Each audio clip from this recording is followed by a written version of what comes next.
Hello there, how are you doing? Now in this video we're going to learn about static properties and methods. Okay, so far all the properties and methods were linked to this specific instance, right? So two different instances could have two different values for the same property. For example, we have customer. The customer is the first customer. We could create second customer.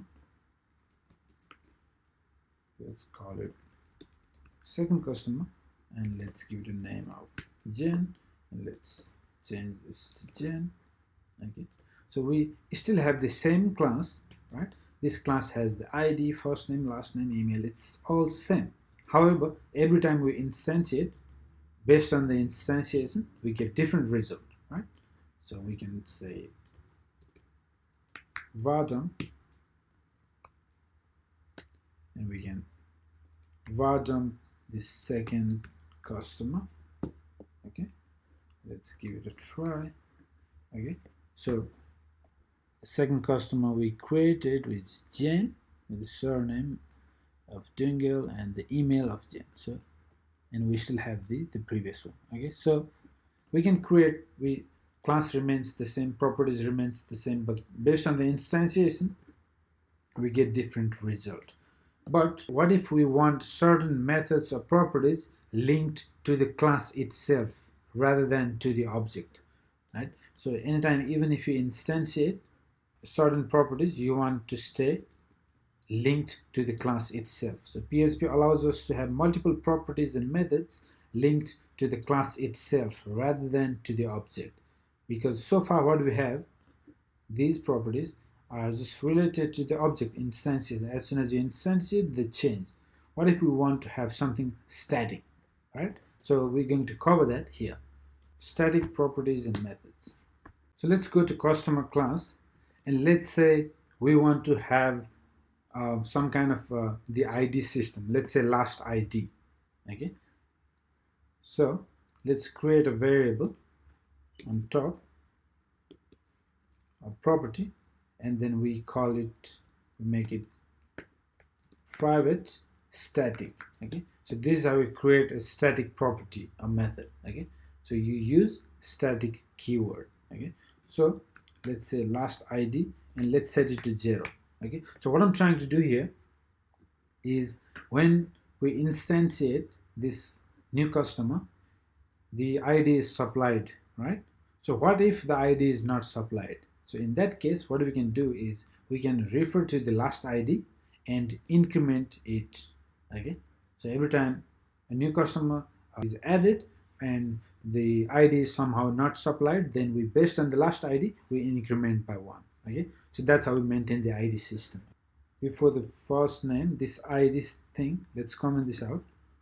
What I'm going to do is I'm going to put a simple logic here.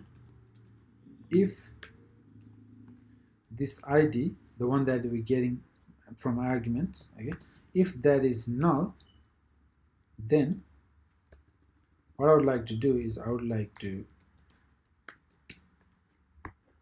point to this ID, our property, and then set it to self. Now this is how you access the static properties, okay, using the self and double colon. Okay, it's very important. I'm trying to point to this property, but because it is static, I can't use this. Because it is static, I have to use self. Okay, so that's the difference. Okay, so if ID is null, if null value is passed, then I take the ID, put value to this ID, and this value will be the last ID. Right now, last ID is currently sitting on the 0, so we increment. Okay, if it is null, we increment, and that becomes the ID of this one. Now also, else what happens is this ID equals ID. So if it is not null, then what do we do? In that case, if it is not null, if something is passed, then that's good. So we take that ID. That ID is whatever is passed down, that will be assigned to this ID. And then again, if, again we need another check here if this ID is greater than self last ID. So if it is greater than that, then what we do is self last ID, set that to the current ID. So for example, if instead of 1 2 3 4, for example, one customer comes and give the ID of 10, so in that case we take the highest one. Okay, if ID is greater than the self last ID, so last ID would be, let's assume it was 1, but if somebody or user come supplying the ID of 10, so in that case if that is greater than this last ID, then we set that last ID to that ID. Okay, so if 10 comes, then it will have the value of 10. Now the next time if somebody comes with a null, then this 10 becomes 11 and that will be assigned to that user. Okay, so it's a basic logic, you got it. The main point here is you use static using this static keyword, and you access static with this self double colon.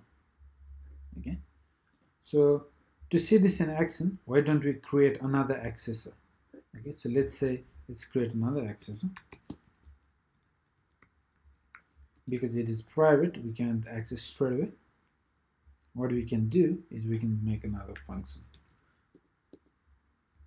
Another method, public static function. Okay, this is a static function. Okay, so this will return self last ID. I forgot to give it a name, get last ID. Okay, so public static function get last ID, and it will return the self, the static property last ID. Okay, awesome. Now we can try accessing it in init.php. Okay, so init.php, I want to access the get last ID, right? So there's a difference on getting the static property. You can use the regular way, for example, like this. Okay, so var down, we can do it the regular way, such as first customer, and we want to get the get last ID, right? Now this is not going to work because it is a static method. We can't use the arrow, instead we use this double colon. Okay, let's save this one and let's give it a try. So refresh, ID integer 0, so we got the ID of 0. Let's comment this out. Let's try on the first customer. Let's say we don't supply the ID. Let's see what happens. Null, give null, and then let's give it a try. In init.php, let's create some more customer. We have first customer, we have second customer. Let's say second customer had null. Okay, the first customer has the ID of 1, second of null, and let's create one more. Let's name it third, and then let's give it 5. Okay, ram. Okay, so we got 3 customer. So what you can do is first customer. Okay, so we instantiated. Now we can access the get last ID. This is the method we used, right? Public static get last ID. Yep, because it is static, we don't use arrow, we use double colon instead. Okay, so there is another way as well. So this way is reference it using existing instance, right? Now the next method is also there of accessing static property, and that is reference it using class name itself. Okay, so this way what you would do is, what you're trying to get the static property of belongs to this class customer, right? So you can directly refer to the class itself. So what you can do is customer, and you can use double colon and then get last ID. See, so this is another beauty of static properties. You don't need to instantiate as well. You can directly reference the class and invoke here, and you will see this sort of pattern everywhere in Laravel framework. All right, so now that you know how to work with static properties, let's have a look at it in the browser. Let's see what we get. Fresh. Let me comment this out. It's all this. Comment it out. Okay, so we instantiated the customers and we try and get the last ID. Awesome. So fresh.